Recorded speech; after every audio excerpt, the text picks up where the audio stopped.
Hello, and welcome to another season of the Storied Arcs podcast. I am your co-host, Mike. And I'm your co-host, Alex. And today we are doing a zero episode, which is a creator spotlight on the creators of 8 Billion Genies from Image Comics, which is Charles Soule and Ryan Brown. This is a little new territory for us in that this is a book that just recently ended. As Mike and I are recording right now, the final issue of 8 Billion Genies just came out a couple of weeks ago, and as of yet there is not a collected trade for this book yet. There is one coming. There's one scheduled, solicited for later in the year. It's a deluxe hardcover, so it's not even a trade paperback. But there will be a collection out there eventually. But this is a comic that it's available out there now, though. You know, you can find it. This would be a thick trade paper. I felt these issues felt substantial to me all the way through. I don't know. I think the deluxe hardcover might be a nice way to own it. Well, I don't know if they're oversized. There may be. I think the issues may be a little oversized. I think they hit about 30 pages instead of. I was going to say 24. I was going to say closer to 30 or 36 pages. So yeah, it's a little oversized, and Soule and Brown, they will add, I'm sure, a ton of extra stuff in the deluxe oversized. So you may get scripts, you'll get, behind the scenes stuff, maybe some variant gallery, some process pages. Yeah. You'll get character design, all sorts of stuff there. So I'm sure that collection will be really, really nice when it comes out. But in the meantime, the only way you can get this book now is in single issue. And I do think, so one thing I know, it's available through libraries. It's available through Hoopla, all 8 issues. So if you have access to that, hit up your library and you can get a digital copy that way. But it's also a book that I think is mostly available in comic shops, at least in some form. You probably won't find a first printing of some of the early issues because they sold out. But I know the first 3 issues, I think, went to 5 printings. I think issue 4 went to 3 or 4 printings. Issues 5 and 6 went to at least 2 printings, and 7 and 8, which the most recent ones, they haven't really had time to go to multiple printings yet, but it's possible those will as well. But given that they're the most recent ones, they're probably available at shops too. So also, especially for issue number 1, like a ton of variant covers, which is both good and bad. That means there's probably something floating out there. There's some version of the issue floating out there that you can find. May not be the cover that you really like, but if you just want a copy of the book, you just want in the issue, I'm sure you can find it. Yeah, and I will say, ordinarily it's not at the top of my recommendation list, but desperate times and perfectly valid reading experience, you can always find this on Comixology. Yeah, and I think in this case in particular, I don't think I mind that as much since it has been optioned by Amazon for development, which means they are paying the creators. That is true. That is true. More so than Amazon, they would for like a normal digital comic distribution. Yeah. That being said, I'm still very bitter with Amazon Studios over the unjust cancellation of Paper Girls. And Amazon doesn't need any more money, so there are other ways. That is true, and your comic shop, I guarantee, does. Yeah, there are other ways to get the comic. But I said, even though it's not collected, it is out there. But I said it is still something different for us to do a comic so new like this. Because the first issue only came out, May 2022. They had a preview issue in December. That was at C2E2, which is the Chicago Comic and Entertainment Expo. That was in December 2021. Both Charles Soule and Ryan Brown were at the con, and they had special preview issues of 8 Billion Genies #1, which I don't think had been announced yet or solicited yet because it wasn't coming out until May, so it wouldn't have been in the solicits until like February or something like that. But they had the copy there and they were selling them. So I was pretty excited to get that and see that. And was really on board when it finally did get released. But 8 issues for 8 Billion Genies, May 2022 to April 2023. and it's a nice compact, even though the issues, you're right, Mike, they are a little oversized, but it's a nice compact quick read, I think, and a very a satisfying story, I think. Yeah, well, I mean, we'll get into this a little later, and then obviously in depth in the next episode. But I read the first issue, and I was like, I'm totally hooked. But I had this lurking question in the back of my head as soon as the book started, which was, how are they going to end this? Yeah. Like, do they have a plan? Yeah. Like, can they stick the landing on something with such great promise? And we'll get to that next episode.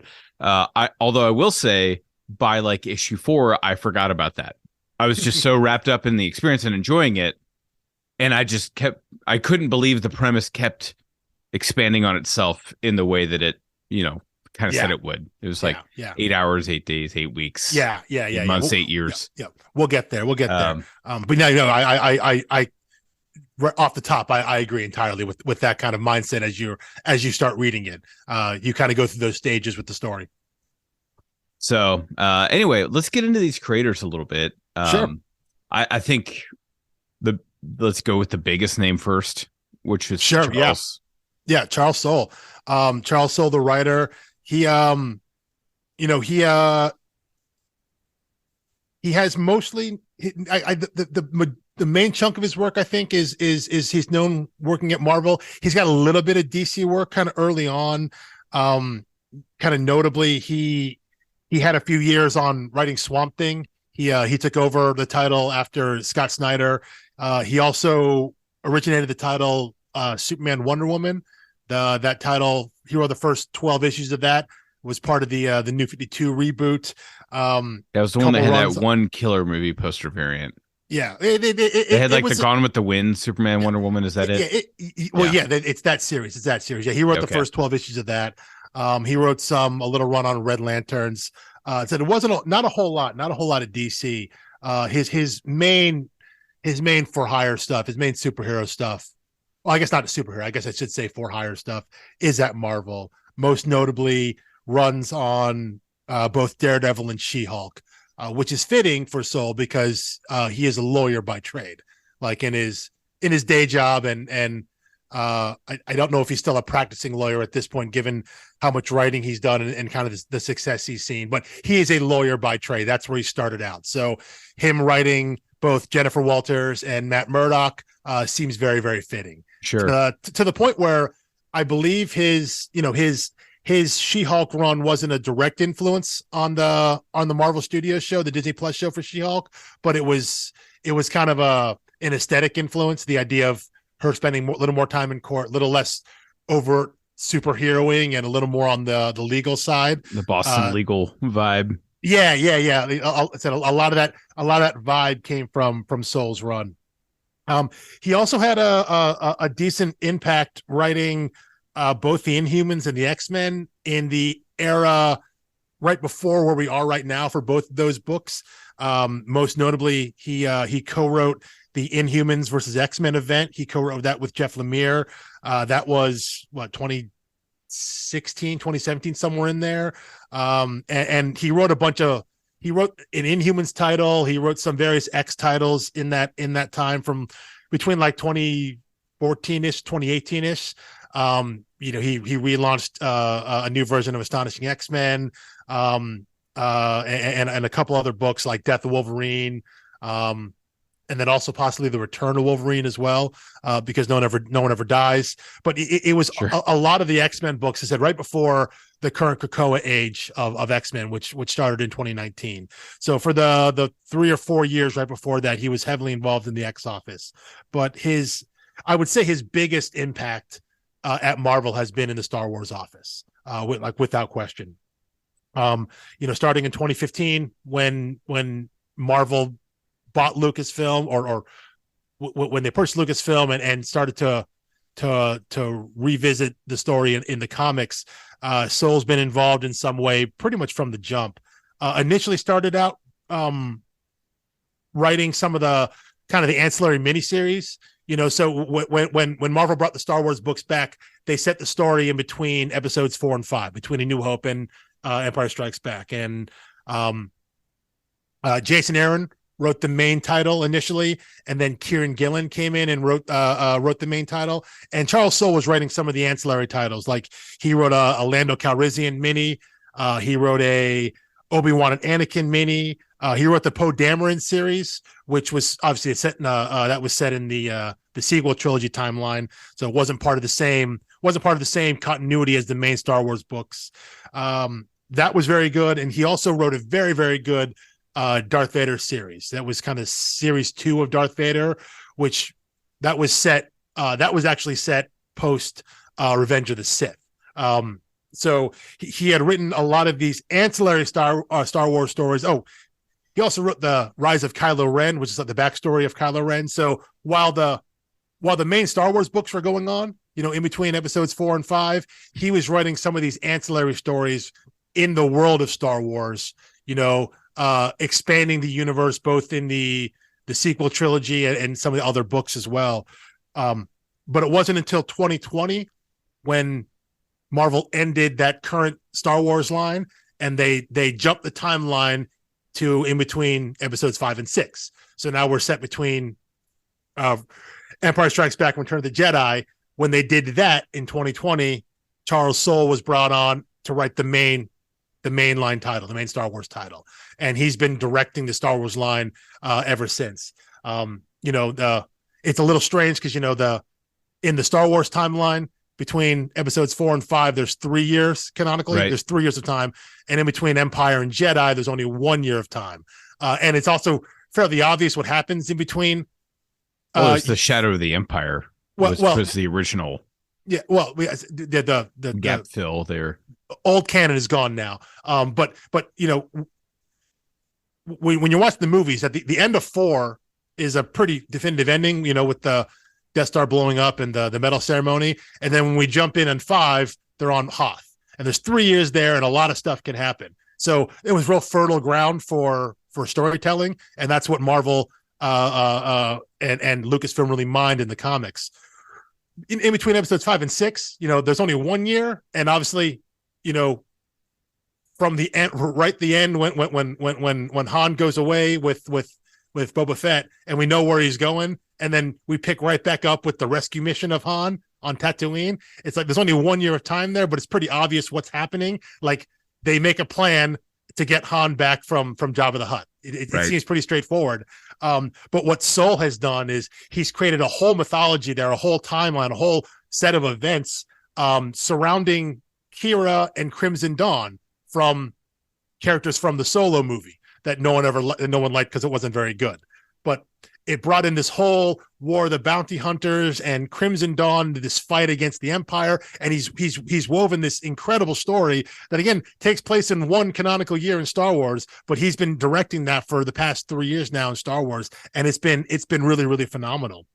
Now you read a lot of these Star Wars properties, right? Literally all of them. Oh. Okay.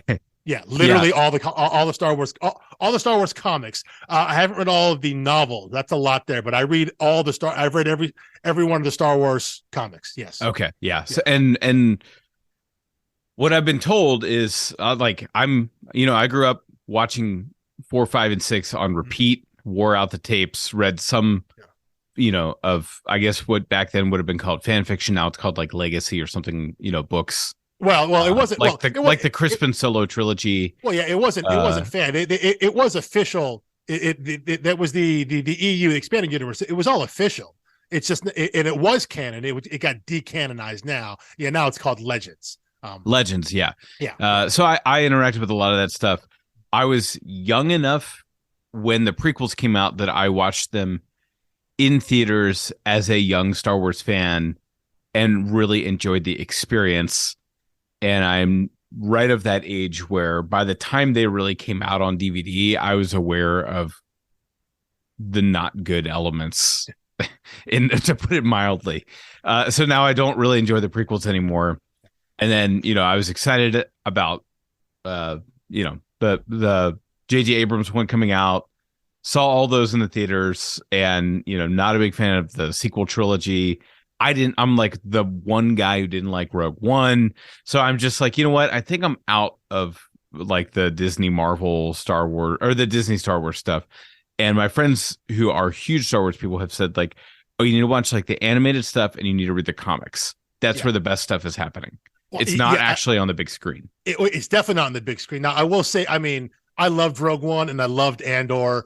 Those are probably the best live action things. I think that and Last Jedi are the best live action things, either TV or movie that's come out. But no, without question, the animated stuff headed by Dave Filoni is phenomenal. The Mandalorian is good. It's up and down, but I think, the Clone Wars and Rebels, Bad Batch, that stuff is incredible. And the comics have been so good. And both of them, both of the I think the comics and the books as well too. I know people who have read the books and have really enjoyed them. So the animated stuff and any of the written stuff, comics or books, they've done a lot of work rehabilitating both the prequels and the sequel trilogy, making things make sense, making things seem not as terrible, rehabbing characters and plot lines and all of that.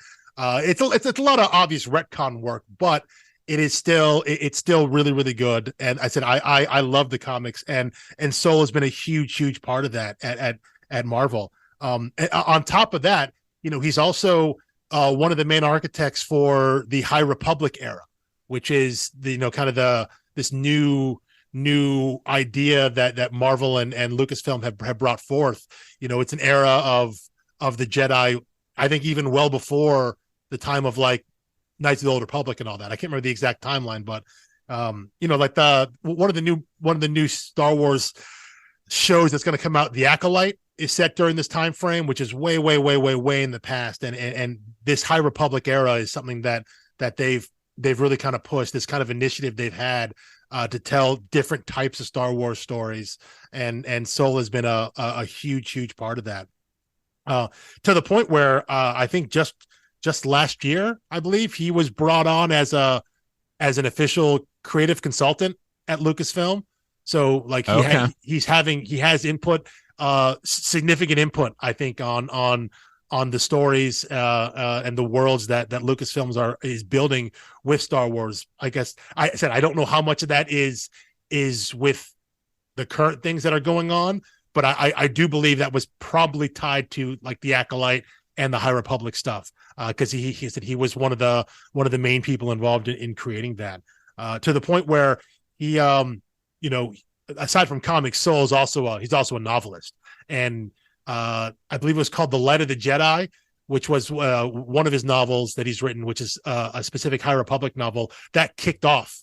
That was the first thing released for the High Republic era. There are books, there are comics, there are then also all ages comics. Like, let's change it up there. There's there are books, like novels, like adult novels, quote unquote. Right. Then there's also a line of like YA novels, I think, YA and like middle grade novels.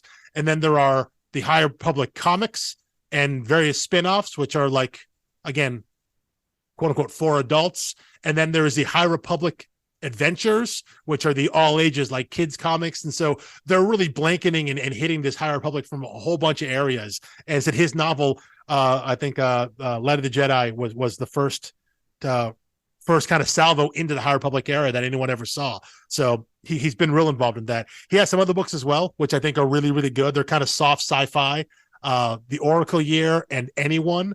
He's got another book coming out later this summer, I believe, called The Endless Vessel. And so they're all kind of soft sci-fi. They're kind of light, breezy reads. I really, if you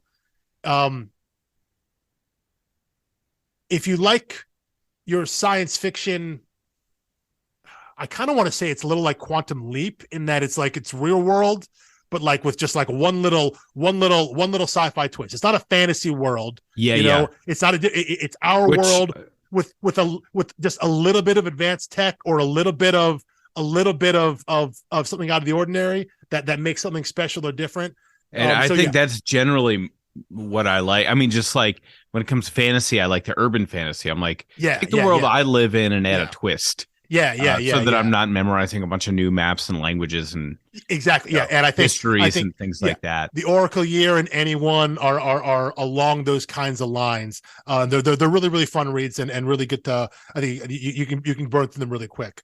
Which and I think basically same premise, perhaps a little more developed, is when you get to his other comics, which like Undiscovered Country, Oh yeah. Well, which is like shared history, but fast forward on a particular trajectory for I can't remember the 100 years, yeah, yeah. whatever. Well, I was just going to get to that in terms of his creator-owned stuff, his creator-owned comics. They all have this bent of this kind of soft sci-fi, soft fantasy, where he's not dealing with, for the most part, he's not dealing with otherworldly, high fantastical stuff here. I think he saves that for Star Wars. Right. That kind of. But yeah, most of his comics have that kind of bent to it. He's got a couple. Like I think one of his longest runs was a book at Oni Press called Letter 44. He did that with artist Alberto Jimenez Albuquerque. That's like a real world based political sci-fi thriller. It's an idea that this is, again, based in the real world. I think dealing with like colonization of Mars and the moon and things like that. So it's maybe a little harder sci-fi in some of the themes, but again, rooted in the real world, Right. So similar, maybe more similar to like The Martian or something like that, or, maybe a little more Martian, little less Moonfall or something. But it's that same kind of thing. You mentioned Undiscovered Country. That's a book that he co-writes with Scott Snyder and I've always wondered what that co-writing looks like. Yeah, yeah, yeah.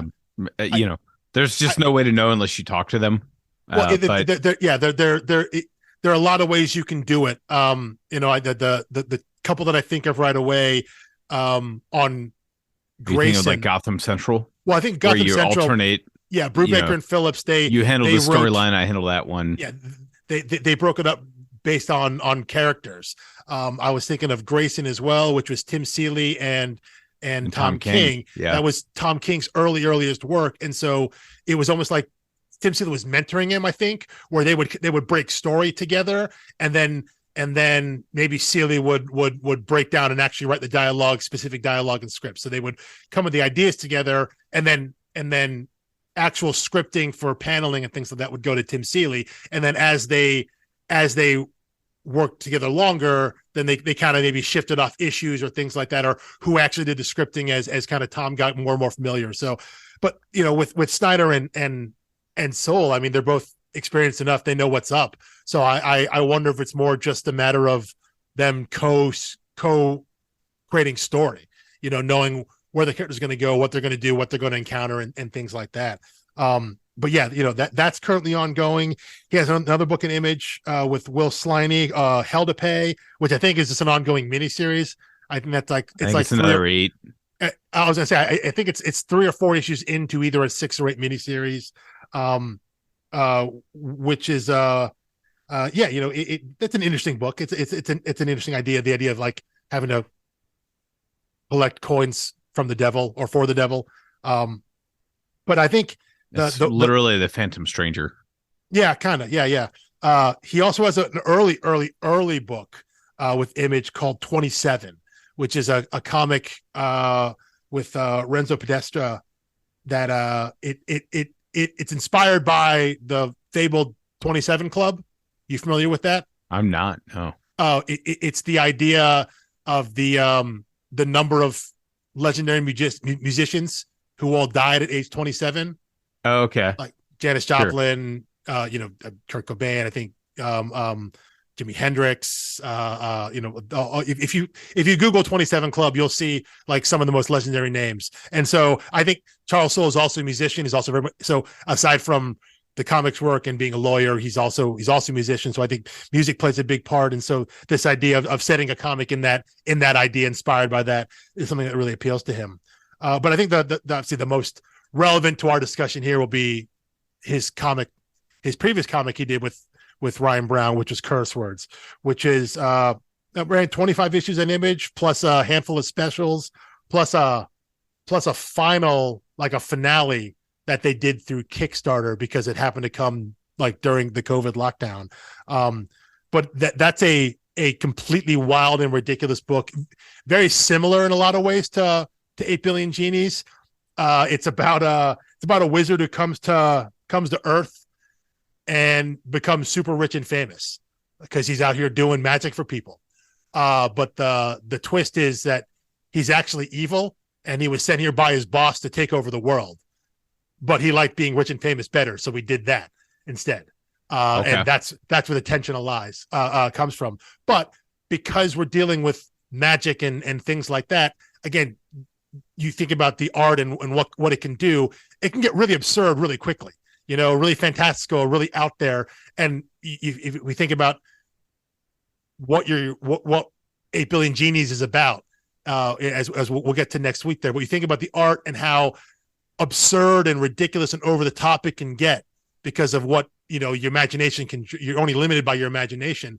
Curse Words has a lot of that same feel and vibe, and so it really made it made a lot of sense to me that this kind of book they would continue with, because it is the kind of thing that Ryan Brown, I think, excels at, even in his own work outside of his collaborations with Charles Soule.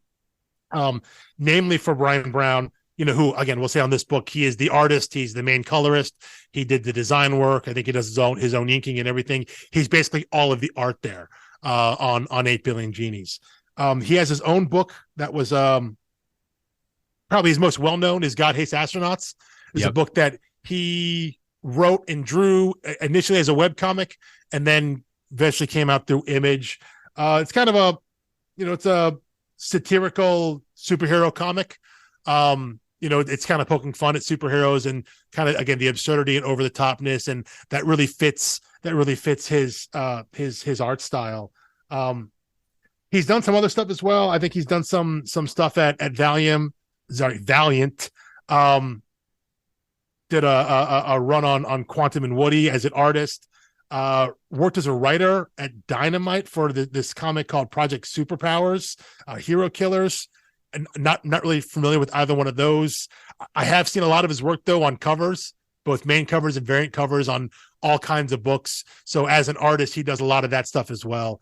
But when it comes to his creator-owned stuff, it's really you're really looking at God Hates Astronauts. You're looking at Curse Words, and you're looking at 8 Billion Genies, which the book we're going to be talking about next week.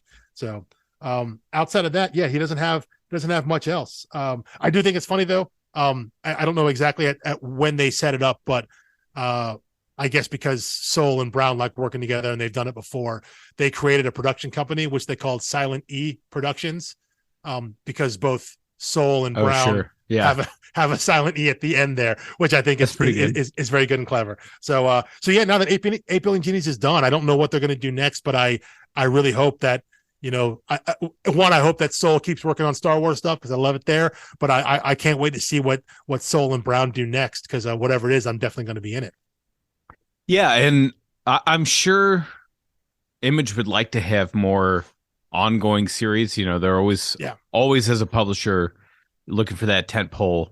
Well, and that is these something too. Yeah. Limited series are so good, and it is, and there is, there is that kind of push and pull. You mentioned that 8 Billion Genies had been optioned, for well, sure, but adaptation. Even compare 8 Billion Genies as a book to Undiscovered Country, which is ongoing, and most people wish it wasn't.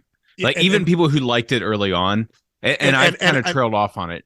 And I'm the exact same way. I started out when that first came, because I creative team was definitely in on, and then I kind of slowly lost interest in it as it kind of lost steam as it went on. And I will definitely read it at some point. Whenever it finishes up, I'll go back and finish it all. But yeah, there is something about, I think there's something about production companies looking at miniseries and being like, listen, that's like 6, 8, 10, 12, whatever it is. We can make that. And we can make that into a 1 or 2 season thing.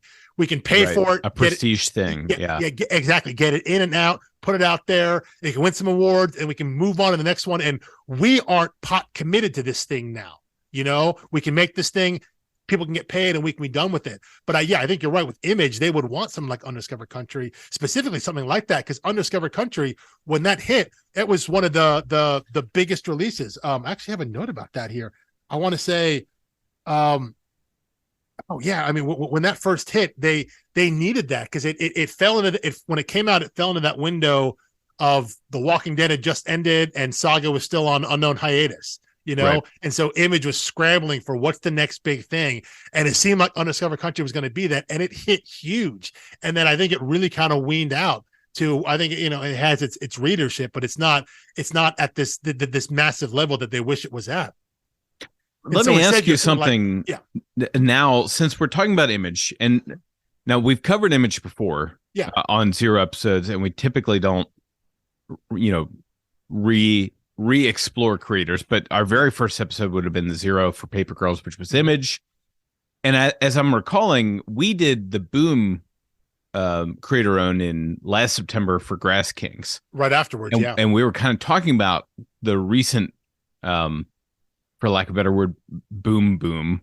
Where they were really jockeying for, aside from the big two, we're the biggest name in comics with their IP. Yeah.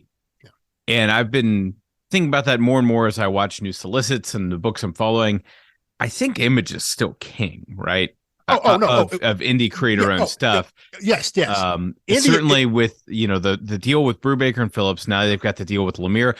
I was talking to an artist at a local Comic-Con not long ago, and he said he had reached out to Jeff Lemire for a variant cover of his book. And Jeff said, "Oh, sure, that'd be great." And then 2 days later, Jeff said, "Oh, I'm sorry. I didn't realize your book was on an Image, and I'm not allowed to do a variant for you anymore." Yeah. And I was like, "Oh, man, that is some Image flex power." Yeah. Well, Jeff Lemire now has to say no. Because he's got such a contract, but it's such a lucrative contract that he signed for him. Oh yeah, right. Absolutely, No, the Image is still by far, in terms of, they're still they're still number 3 without question. It's Marvel, it's DC, and then it's Image, no question about that. They still have, I think they still have the best deal in terms of what goes back to creators, in terms of how they get paid and what they own. But I do believe you have to do more work for that as well. That's kind of the trade-off versus working with like Boom or Dark Horse or something like that. So Image, I think, according to creators, still has the best deal. But it's a lot of work there. But Boom is really making strides. I think what Boom has done, and I think I may have mentioned this way back in the Grass Kings when we talked about Boom there. Several years ago, you could kind of set your watch to the comic market being broken down to every month being about 45% Marvel, 35% DC, 10% Image, and then 10% everybody else. Right. Like Boom, Dark Horse, all the small press stuff, Oni, everything out. You could set your watch to that. I think Image has dropped a little bit there, probably, and I think Boom has emerged enough where they could be their own thing. I don't know what the number is now, but I think they've been really smart about their distribution in that what they don't do is they don't flood the market. They have not flooded the market with a bunch of titles, which is something that I think they could have done as they were getting bigger. They were really smart. They limited their titles. They focused on stuff they thought was going to be hits, and they've been really, really big hits. And I think that's why we've seen some books, that you would think maybe would be an Image book back in the day, now being on something like Boom. So it's not that Image is scrambling. Image isn't hurting. But I'm sure, of course, they would love to have bigger hits, big ongoing hits, stuff that they know is going to sell month in and month out. But I think the landscape is just changing.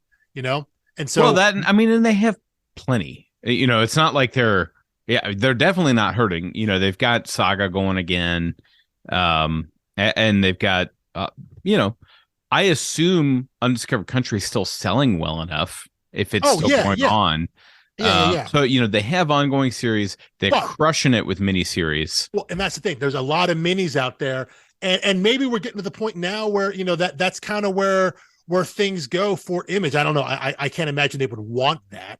But yeah, of course, Undiscovered Country still sells because it's still on the shelves, but I can almost guarantee it's not selling the way that I think they kind of thought it would want it to. They would want they'd want some oomph behind it. Like because it started out like a house on fire. It came out so big, and then I don't think they sustained it. So yeah, I don't know where it goes. I mean, I think they would love to have these ongoing series, but when you're presented with something like 8 Billion Genies, which has a very kind of specific motif to it, around 8, there's going to be a mini series, and we're gonna put everything we have into this series, and we're gonna make it, we're gonna put it out, and then it's going to be done.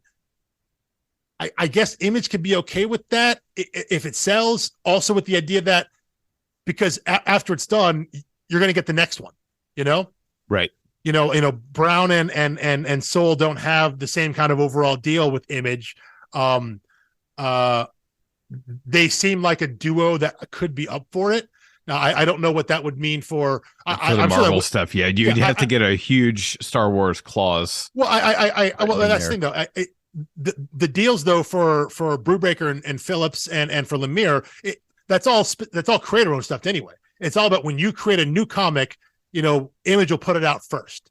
And so I have to imagine you can have a caveat for writing writing over at Marvel. I mean, yeah, I don't know. I wouldn't want to affect that though. But these are two guys that it seems like they could have that kind of deal down the line. You know what I'm saying? Where Image wants to be in business with them. Hey, every time you guys got a book out, if it's ongoing, great. If it's a miniseries, whatever, bring it to us. We'll put it out. Because they seem to have a good working relationship. And their books are, they're a lot of fun, and they have an audience. I think these guys know when they put a book out, based off of what they saw with Curse Words and now 8 Billion Genies, I think they know they have an audience. They know what they can sell, and they know that people are going to show up for it. Yeah. So, well, that's Image, that's Ryan, that's Charles. Yeah. A couple other shout outs on this series. Chris Crank on letters. Yeah, Chris Crank on letters, who he's credited in this as Chris Crank. Previous professional credits, he was credited as Crank! ! Oh yeah, no, I was backing away from my mic so I could go Crank. Yes, yeah, because I think that's how it's supposed to be read. Yeah, I think so. Yeah. But he's a letterer. He's done a whole bunch of indie and small press stuff, and worked with both Soule and Browne on the other projects.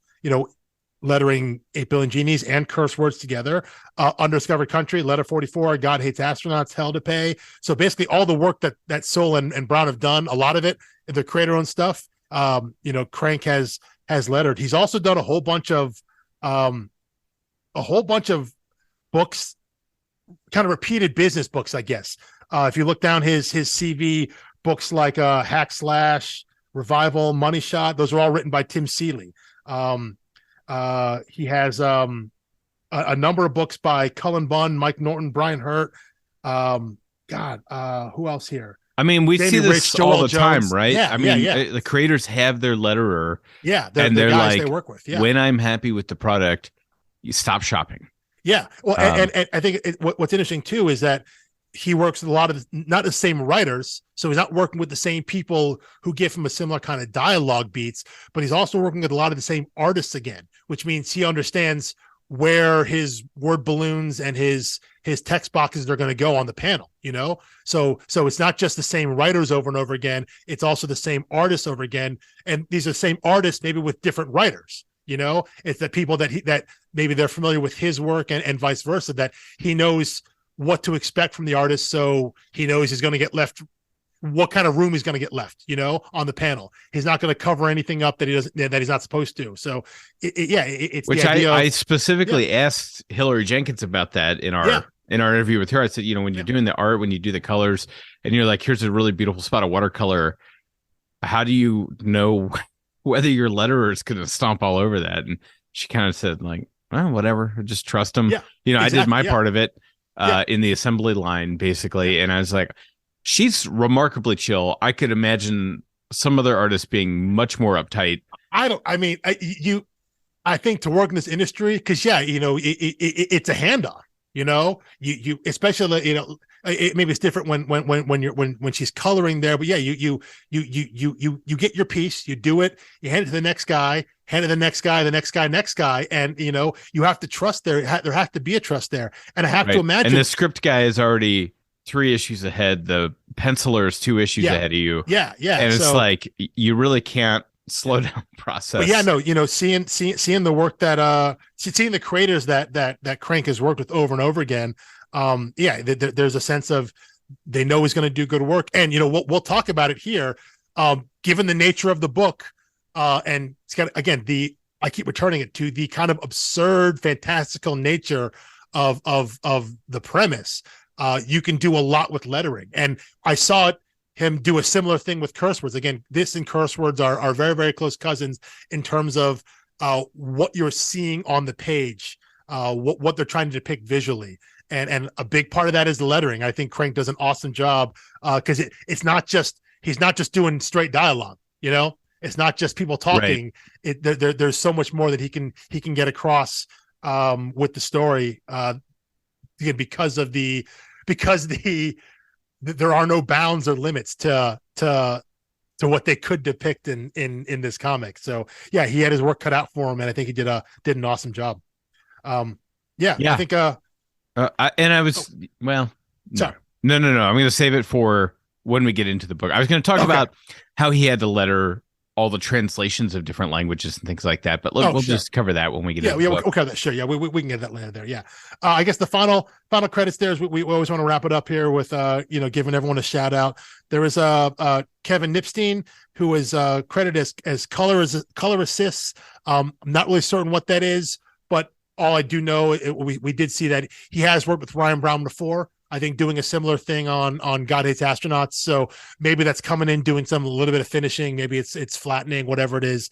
But he is there, and he has done some work with Ryan Brown before on his art. So someone he knows, and for whatever reason, coming in to pinch hit a little and help out, which is always great. If you need the help, reach out to someone you know and trust. And then there is Erica Schrantz, who is listed as production design. I wonder if that's help with some of the layouts and some of the, because Ryan Brown is credited as designer in terms of the title fonts and things like that. So I wonder if there was some help there with, again, layouts and actually putting together the physical issues. But yeah, that's our full creative team here on 8 Billion Genies. Yeah. Well, I think when you're a Ryan Brown and you're trying to do pencil, ink, color, everything, there has to be something you can hand off, because that's a titanic, endeavor. It really say, is. All of this stuff. Yeah, we're going to try to do that as one person. And I wonder too, because this is not the case with every artist, but anytime there's a sound effect, like an onomatopoeia kind of thing, a large sound effect, a lot of times that is art and not the letterer. If it's like in panel. Oh, sure. Yeah. So like I know it's that way for Saga, and anything in Saga, all the letters, captions, things like that. That's all phonographics. But anytime in that book there's a sound effect, or you have Hazel narrating, so it's that handwritten narration. That's all Fiona Staples. So depending on what the actual use the lettering's for, so he may be, outside of doing his art and all that stuff, may also be writing sound effects in as well. I don't know if that's the case here, or if Crank did all of that, but there's a lot on Ryan Brown's plate already. There's a lot on his plate already. So yeah, I can imagine any help he has to hand off some things. Maybe just you mentioned the assembly line. If he can hand off just one thing on the assembly line, knowing that it'll come back to him again, but if he can just hand one thing off for one step, and then it comes back to him, I'm sure that's helpful to keep things on track and on time. All right. So before we wrap, I want to give the Image official solicit. This is, I think, what it took for you and I to pick it up off the shelf. Honestly, well, maybe for you, I was picking it up already because of curse words. Okay. Yeah, I was bought in already, but yeah, I was bought in actually because of the art for the genie. But then I read the premise and I was like, okay. Great. So here was their solicit. 8 Billion Genies. If you had one wish, what would you wish for? Now, what if everyone else had one wish too? That's 8 Billion Genies, the new 8-issue series from Charles Soule and Ryan Brown. At exactly the same moment, everyone on Earth gets a genie and one wish. All hell breaks loose in a very entertaining way. And that's just the beginning. Buckle in for the wildest ride of the year. As far as solicits go, that's really not bad. I kind of wonder if they wrote it themselves. Oh, they probably did. I mean, yeah, that's very, very good. Because it's not like they're trying to hide the premise. This isn't like a gotcha premise. They're telling there's no big reveal. Yeah. It's all about what they're telling you what the setup is, which they get in the first part of the issue. But yeah, it's all about what happens next. And I think what's really clever about the book is, it's 8 billion genies, which the idea is that there's 8 billion people on Earth. It's an 8-part miniseries, and each issue follows a different kind of time frame of the world. So in the first issue, it covers, they call it G Day, the day when all the genies showed up. Right. The first issue covers the first 8 seconds after that happens and the first 8 minutes. To see how the world has changed, and there's always you get these updates from you get you can update of human population and genie population. So right, that's your Kronos card. Yeah. Because every time you make a wish, once you make your wish, your genie grants it and disappears. So yeah, first issue, first 8 seconds, first 8 minutes. Issue 2 is the first 8 hours after G Day. Then next issue, first 8 days. Then the first 8 weeks. Then the next first 8 months. 8 years, 8 decades, and then the final issue is the first 8 centuries. So it covers a span of 800 years to see what does the world look like, what is the result of the world after everyone is granted the access to one wish. Yeah, and I found that structure more shocking because I thought, oh, this is kind of fun, cutesy, whatever for the first 2 months.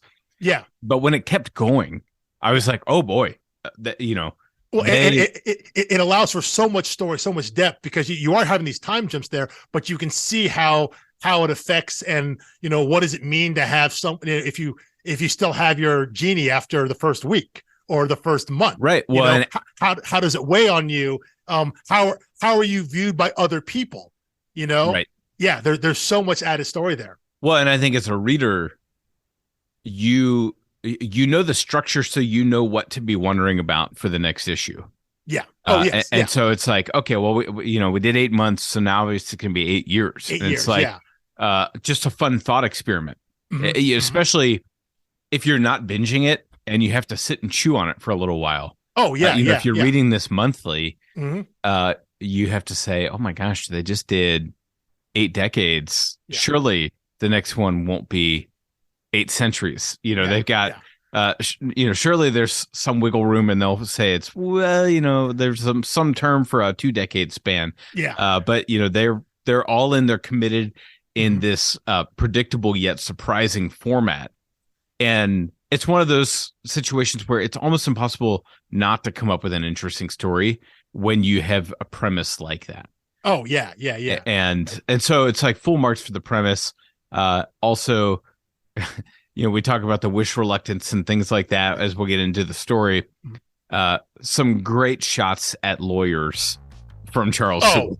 Oh, yeah, which we'll get into it. We will get to that. When they first introduced that idea, when we first saw that, that was the absolute first thought I had, which was fantastic. But yeah, no, it's a great premise, and it's a super, super fun book.